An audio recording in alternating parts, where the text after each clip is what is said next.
روزے دار sugar check کرا سکتا ہے، ضرورت کے تابع بالکل کرا سکتا ہے۔ وہ بھائی شوگر چیک کرانے سے تو کچھ نکلے گا، اندر تو نہیں جائے گا نا، خون نکلے گا نا الٹا تھوڑا بہت، کچھ نہیں ہوتا جناب۔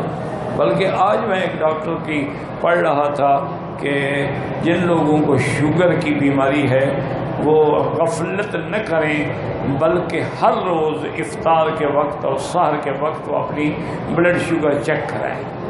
اور آج کل تو مشکل نہیں ہے، ایک چھوٹی سی مشین ملتی ہے تو آدمی خود چیک کر لیتا ہے، کوئی اس میں پرابلم بھی نہیں ہے، تو کر لیا کریں، احتیاط اسی میں بہتر ہے۔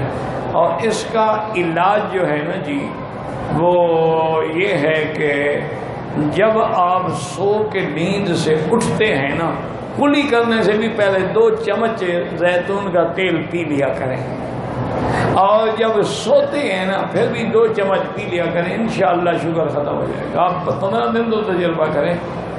ایک ڈاکٹر ہیں جدے میں ہیں، انہوں نے لکھا ہے باقاعدہ فیس بک کہ میری شوگر 450 تھی، اس پہ میں نے عمل کیا، اب 130 ہے۔ مشکل کیا یار، ایک چھوٹی بوتل یہ کرو کہ زیتون اصلی ہو، خالص، رکھ لو، سرانے کے بعد اسی سے ایک گھونٹ بھر لیا، چمچ اٹھانے کی بھی ضرورت نہیں، مشکل کیا ہے۔ اور پھر لازم ہوگا، کیوں؟ قرآن جس چیز کا نام لے نا اس میں کوئی نہ کوئی راز ہوتا ہے۔ والتین والزیتون، ایک عالم تھے، میں نے دیکھا تو ان کے ناشتے میں عجیب منظر تھا۔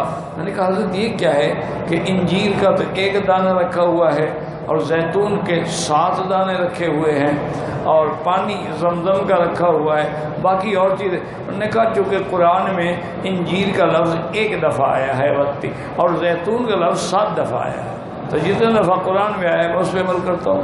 ویڈیو کے نیچے سبسکرائب کے بٹن پہ کلک کریں، بیل کے آئیکن پہ کلک کیجئے تاکہ ہر نئی ویڈیو کی نوٹیفیکیشن آپ کو مل جائے۔